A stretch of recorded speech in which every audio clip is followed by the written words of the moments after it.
সুন্দর সুন্দর বাগিচা দেখা যাচ্ছে। তো গেছে, যাওয়ার পরে দেখতেছে কিছু কিছু বালাখানা, সুন্দর সুন্দর বালাখানা দেখা যায়। তো এক বালাখানার গেটে লেখা আছে মালেকা জুবাইদা। বাদশাহ হারুন রশিদ দেখলো যে যেহেতু মালেকা জুবাইদা লেখা, তো মালেকা জুবাইদা তো আমার বউ, আমার স্ত্রী, আমার বিবি, তাইলে আমার স্ত্রীরই ঘর এটা। গেটের কাছে গেছে, দারোয়ান বলতেছে দাঁড়াও, কোথায় যাও? বলতেছে এখানে লেখা আছে মালেকা জুবাইদা। তো মালেকা জুবাইদা আমার স্ত্রী, আমার বউ, তো যেহেতু আমার বউয়ের ঘরের দরজায় লেখানো আছে, তাহলে আমার বউয়ের ঘর, এই জন্য একটু দেখে আসি। ওই দূর হয়।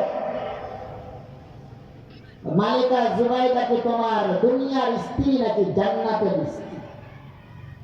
দুনিয়ার স্ত্রী। নাকি দুনিয়ার স্ত্রী, দুনিয়ার ঘরে দেখতে আসছে নাকি এটা জান্নাতের ঘর দেখতে আসছে? তোমার স্ত্রী মালিকা জুবাইদা দুনিয়ায় এসে এটা হলো জান্নাতের ঘর বালাখানা। যাও এখান থেকে যাও, এটা মালিকা জুবাইদার জন্য নির্ধারণ করা, এটা শুধু মালিকা জুবাইদাই আসতে পারবে, আর কেউ না। বাদশাহ হারুন রশিদকে তাড়াইয়া দিলেন। বাদশাহ হারুন রশিদের তৎক্ষণাৎ ঘুম ভেঙে গেছে। ভাঙার সাথে সাথে ফজরের আজান দিতেছে মুয়াজ্জিন। বাদশাহ হারুন রশিদ দ্রুত যায়া নামাজ আদায় কইরা নদীর কিনারে আবার দৌড়াইয়া চলেছে। যায়া দেখতেছে একই জায়গায় একই স্থানে বাহলুল পাগল ঠিকই তার জায়গায় বৈশা বৈশা আবার যেন কি জানি বানাইতেছে। জিজ্ঞাসা করছে বাহলুল কি করো? ওই জান্নাতের বালাখানা বানাইতেছি। ওই কি করবা? কয় কাস্টমার পাইলে বিক্রি করব। ওই জান্নাতের বালাখানার দাম কয় টাকা? কয় আপনি কি খরিদ করবেন? কয় হ্যাঁ খরিদ করব। ওই আপনার রাজত্বের 3 ভাগের 2 ভাগ আমার নামে দেবেন, একটা জান্নাতের বালাখানা আপনার নামে দেবেন। ওই বকা হইছ? একই স্থানে একই জায়গায় একই নদী একই ঘাট একই মানুষ একই স্থান, এই জায়গায় থেকে আমার স্ত্রী মালিকা জুবাইদা কালকে 1 দিরহাম টাকা দিয়ে জান্নাত খরিদ করলো, আর আজকে তুমি আমার বাদশাহীর রাজত্বের 3 ভাগের 2 ভাগ যাইতেছ, মানে কি, কারণ কি? এবার বাহলুল পাগল বলছে হে বাদশাহ হারুন রশিদ, তুমি এবার বলো তো, কালকে আপনার স্ত্রী জান্নাত খরিদ করেছে, জান্নাতের বালাখানা খরিদ করছে, যাই না করছে না না যাই না করছে, এতটুকু বলো তো। আর আপনি যে আজকে জান্নাত খরিদ করতে আসছেন, যাই না আসছেন নাকি না যাই না আসছেন? বাদশাহ হারুন রশিদের দিমাগ ঠান্ডা হয়ে গেল যে আমি স্বপ্নের যুগে জান্নাতের বাগিচা, জান্নাতের বালা দেখলাম, আর এই নদীর কিনারের পাগল, আমার কাজের মানুষ পাগল হইয়া মাহমুল পাগল কেমনে বা কিভাবে জানতে পারল?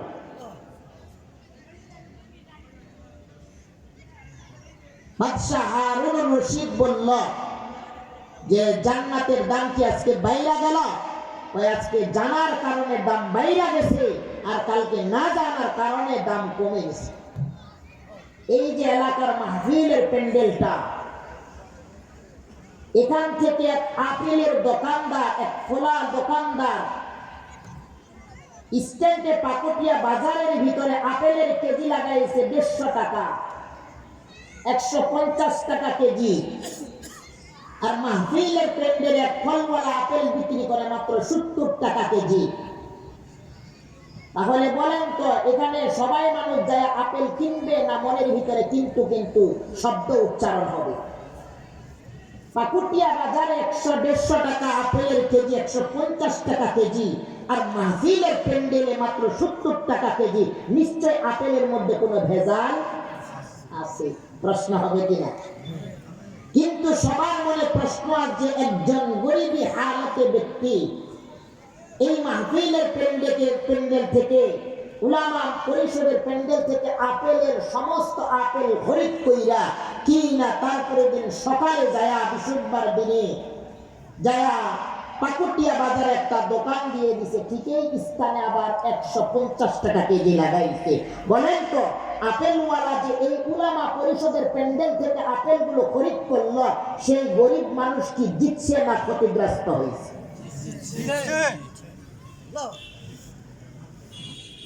আল্লাহ পাক রব্বে কারীম বাদশা হারুনুর রশিদকে আর মালিকা জুবাইদারকে বুঝাইয়া দিছে, আল্লাহ তাআলার ওয়াফাগুলো এমন টাইমে আসবে আর এমন টাইমে দেওয়া হবে, মানুষকে অবহেলিত কইরা হেলা হেলা কাইটা ফেলাবে, ঠিক কিনা? এরকম ভাবে আজকে আপনাদের এলাকায় এরকম একজন আল্লাহ ওয়ালা পেয়েছি, অবহেলায় টাইম কাটায়া ফেলাই দিতেছে মুসলমান, যারা গুরুত্ব দিয়ে, যারা দানকে সবকিছু খাইলা দুনিয়াকে প্রত্যাখ্যান কইরা এক মাহফিলে প্যান্ডেলে আইসা যদি টাইম বের করতে পারো, আল্লাহ না জানি ওই মালিকা জুবাইদার মতো আপনাকে জান্নাতের মালিক বানায়া দিতে পারে, ঠিক কিনা?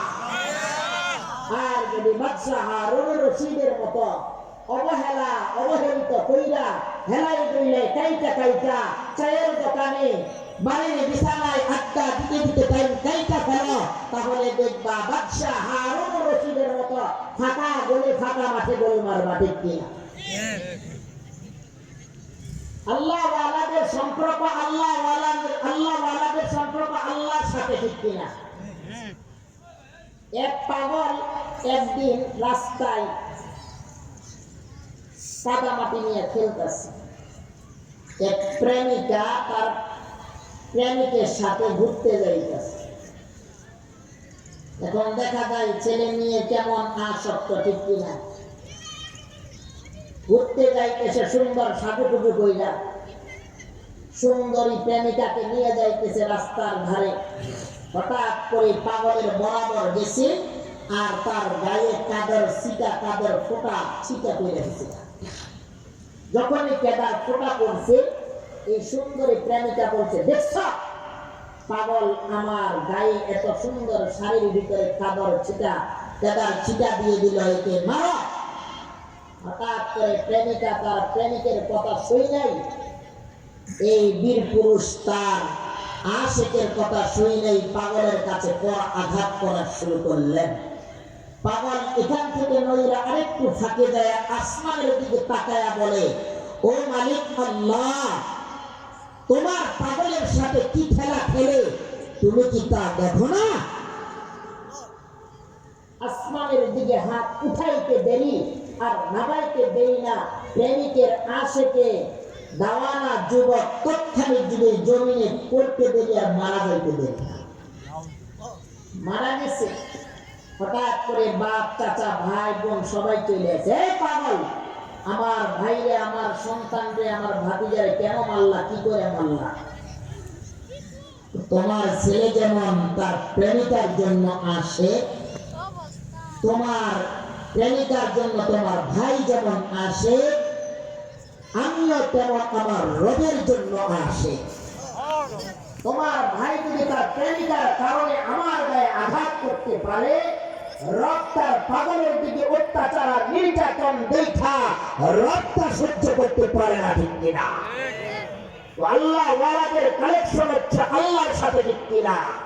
পাগল হতে পারে, দেখতে অসুন্দর হতে পারে, দেখতে খারাপ কুৎসিত হতে পারে, আল্লাহ তাআলা পাগলের দোয়া করতে দেরি, আসমানের দিকে তাকাইতে দেরি, পাগলের দোয়া আল্লাহ তাআলা রব্বে কারীম দোয়া কবুল করতে দেরি না, ঠিক কিনা? মুসলমান একজন আল্লাহ ওয়ালা পেয়েছে, শুকরিয়া। আমি তো দোয়া করি, শেষ পর্যন্ত যদি আমি দোয়ায় থাকতে পারতাম নিজেকে অনেক ধন্য মনে করতাম, শুকরিয়া মনে করতাম। একই চেয়ারে এই চেয়ারটা বসার যোগ্য আমার কাছে না। যতগুলো এখানে উলামায়ে কেরাম আসছে, বাস্তব আমি তাদের পায়ের ধুলার সমতুল্য না। বাস্তব এসেছিলাম এদিক দিয়ে এইটিসি প্রোগ্রামে, আমার কলিজার টুকরা, আমার দরদি ভাই মুফতি সুহেল সাহেব, আল্লাহ তাআলা আমার ভাইটিকে হায়াতে তয়্যিবা দান করুক, আল্লাহ দ্বীনের খাদেম হিসাবে কবুল করুক, সকলে বলে আমিন। আমার এই ভাইকে আমাকে হুজুরের সাথে দোয়া নেওয়ার ব্যবস্থা করে দিছি। আল্লাহ তাআলা যেন আমার ভাইকে আল্লাহর ওলি হিসাবে কবুল করে। এই যে দেখেন সুলাইমান নূরী, আজকে কেন এত জাতি পাগল, মানুষ কেন পাগল, কেন আজকে সুলাইমান নূরীর জন্য মুসলমান সত্য কথা বলে মাইক করবেন না, মাইন্ড সেটাতে নিবেন না মুসলমান। আমি Sulaiman Nuri masters MA degree honours complete করলে সরকারের ঘরে আমার বিন্দু মাত্র জায়গা চাকরি হতো না, ঠিক কিনা? কিন্তু আজকে কোরআন থাকার কারণে, নবীর সুন্নাত থাকার কারণে আল্লাহ তাআলা দাম আর ইজ্জত আর সম্মান আল্লাহ দুনিয়াতে বাড়ায় দিয়েছে, ঠিক কিনা? মুসলমান, আল্লাহ ওয়ালাদের সাথে জিন্দেগি গঠাও, আল্লাহ ওয়ালাদের সাথে সোহবত রাখো, তো আল্লাহ ওয়ালাদের সাথে সোহবত থাকার কারণে আপনাদেরকে দুনিয়াও দামি বানায় দিবে, আখিরাতও দামি। আমি যখন হেফজখানা করে খালেদ সাইফুল্লাহ আইয়ুবীর বাবার কাছে জয়নাল আবেদিন সাহেব কিছুদিন আগে ইন্তেকাল করেছে, আমার উস্তাদকে আল্লাহ জান্নাতুল মাকাম দান করুন। আর যিনার কাছে দাওরায়ে হাদিস পড়েছি আমার শায়খ, আমার মুরব্বী, আমার উস্তাদ হযরত আবু জাফর শাহ ইব্রাহিম দামাত বারকাতুল মাদ্দাতিল আলী, হযরতের মেহনত, হযরতের চেষ্টা, আজকে আল্লাহ তাআলা এই দামি দামি প্যান্ডেলগুলোতে কথা বলার সুযোগ করে দিয়েছে। আর যিনার কান্দে চৈরা চৈরা আজকে মঞ্চে গেছি, যিনার কান্দে চৈরা চৈরা মাদ্রাসায় গেছি, যিনার কান্দে চৈরা চৈরা আমি কোরআন হাদিস পড়তে পারছি, তিনি আর কেউ না, তিনি আমার এক বট গাছের ছায়া, আমার আব্বা হুজুর। আমার আব্বা হুজুর দুনিয়া থেকে চলে গেছে, আল্লাহ যেন খবরটাকে রিয়াজুল জান্নাত দান করে। আল্লাহ তাআলা আমার আব্বা হুজুরকে আল্লাহ যেন জান্নাতুল মাকাম দান করে। সকলের কাছে আমি দোয়া চাই, আমি বড় এতিম, উস্তাদ হারায় গেছি, উস্তাদ অসুস্থ বিছানায় কাতরাইতেছি, আব্বা হুজুরকে হারায়া ফেলেছি। এই জন্য আপনাদের কাছে দোয়ার জন্য বসেছিলাম, কয়েকটা কথা বলেছি। মুসলমান জাতি তো বাদশাহ হারুন রশিদের এই কার্যকলাপ দেখার পরে তখন জান্নাতের দাম বাইরে গেছে। হঠাৎ করে বাদশাহ হারুন রশিদ তার কামরায়, তার রাজত্বে চলে গেছে। যাওয়ার পরে দুইজন কর্মচারীকে পাঠাইছে, যাও ওই বাহলুল পাগলকে নদীর কিনারা থেকে আমার কাছে ধরে নিয়ে আসো। ধরে নিয়ে আসছে, আসে বলতেছে, বাহলুল সত্য করে কথা বলো, তুমি আমার ব্যাপারে কেমনি কিভাবে জানলা, এটা আমার একটু খুইলা। তো বাহলুল পাগল বলছে, বাদশাহ আপনি তো এই যুগের প্রেসিডেন্ট, আপনি তো এই যুগের বাদশাহ, আপনি তো এই যুগের প্রধানমন্ত্রী, আপনার সাথে যদি কোনো আম জনতা, আম পাবলিক দেখা করতে চাই, তাহলে মিনিমাম কতদিন দেরি লাগতে পারে? ওই না হইলেও মাসখানেক। আর আপনি যদি কারোর সাথে দেখা করতে চান তাহলে দেরি লাগবে কতক্ষণ? ওই যেমন তোমাকে আনেছি 10 মিনিটও লাগে না, এরকম এই সম্ভব। তো বলতেছে, বাদশাহ আপনার যেমন মন চাইলো আপনি আমাকে নদীর পার থেকে, নদীর কিনারে থেকে উঠায় না, আপনার কামরায় বসে আপনি প্রশ্ন করতেছেন। আপনি যেমন আপনার ক্ষমতার দিকে 100 বার করেছেন, আপনি যেমন আপনার রাজত্ব থেকে একজন মানুষকে মন চাইলে দেখা করতে পারেন, আর আপনার সাথে কেউ দেখা করতে চাইলে মাস 2 টাইম লেগে যেতে পারে, তখন ভাবে আমিও বান্দা আল্লাহ তাআলার গোলাম, আমিও একজন পাগল। আপনি স্বপ্নের যুগে দেখেছেন আল্লাহ পাক রব্বে কারীম যিনি আপনাকে বানাইছে, তিনি আমাকেও বানাইছে। এই রব্বে কারীমে যেমন আপনি দুনিয়া নিয়ে পাগল, তেমনি আমার রব্বে নিয়ে পাগল। আমার রব আমারে জানায়া দিছে, বাহলুল পাগল, বাদশা জান্নাত যাইনা খরিদ করতেছে, জান্নাতের দাম আজ থেকে এই মুহূর্ত থেকে বাড়ায়া দাও। তখনই আমি জানতে পারছি আর এই কালেকশন আর আমার লেনাদেনা আমার রব্বে কারীমের জন্য।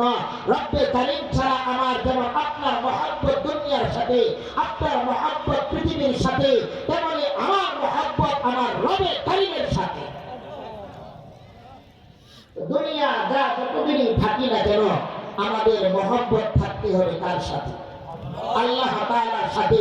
কেমন মহব্বত দেখেন মুসলমান, একটা রেশমি কাপড়ের টুকরা খণ্ড রাস্তার কিনারে পড়ে আছে, এখানে কোন শিক্ষিত বা অশিক্ষিত বা মূর্খ কোন চালাক ব্যক্তি যদি পায়, এই রেশমি কাপড়টারে উইঠা কেউ সম্মান করবে নাকি বলবে মনে হয় না পাক কাপড়, কোনো না পাক লাগে আছে, কোচা মোচা দিয়ে ফালাই দিবে, ঠিক কিনা? তো নিম্নে বাজারের কম দামের কম মূল্যের একটা কাপড়ের টুকরা, যেগুলো এই সামিয়ানা করছে, এরকম একটা কাপড়ের টুকরা দর্জির কাছে তিনটা টুকরা কাইটা তিনটা সেলাই দিয়া একটা গিলাপ বানানো হয়েছে, রাস্তার কিনারে পইরা আছে। একজন গন্ধ মূর্খ মানুষ যদি হয়, বলেন তো এই কম দামি কাপড়ের টুকরাটাকে গিলাপটাকে ওইটা চুম্বন করবে নাকি ফেলে দিবে? চুম্বন করবে। কারণ কি? রেশমি কাপড়ের টুকরাটা যতই দামি হোক, তাদের কালেকশন ছিল দুনিয়ার দামি কাপড়ের সাথে, ঠিক কিনা? আর কম দামি কাপড়টা যতই কম দামি হোক না কেন, তার কালেকশন ছিল আল্লাহর কোরআনের সাথে, আল্লাহর কিতাবের সাথে, ঠিক কিনা?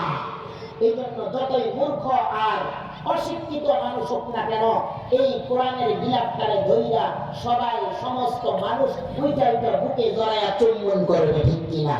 এখন আপনারা মুসলমান দুনিয়াও কেউ রাজত্ব করতেছে, এই দুনিয়া মুখী হবেন নাকি কোরআন মুখী হবেন, নাকি রেশমি কাপড় ওয়ালা হবেন, নাকি কম দামি কোরআনের গিলাপের মতো কাপড় কম দামি হবেন?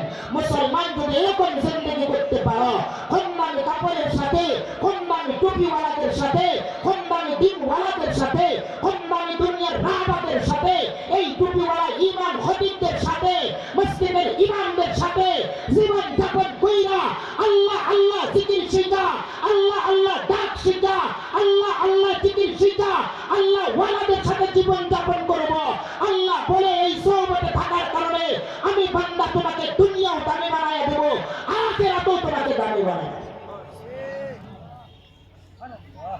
আপনাদের চেষ্টা, আপনাদের ইচ্ছা, আপনাদের মন, আল্লাহ তাআলা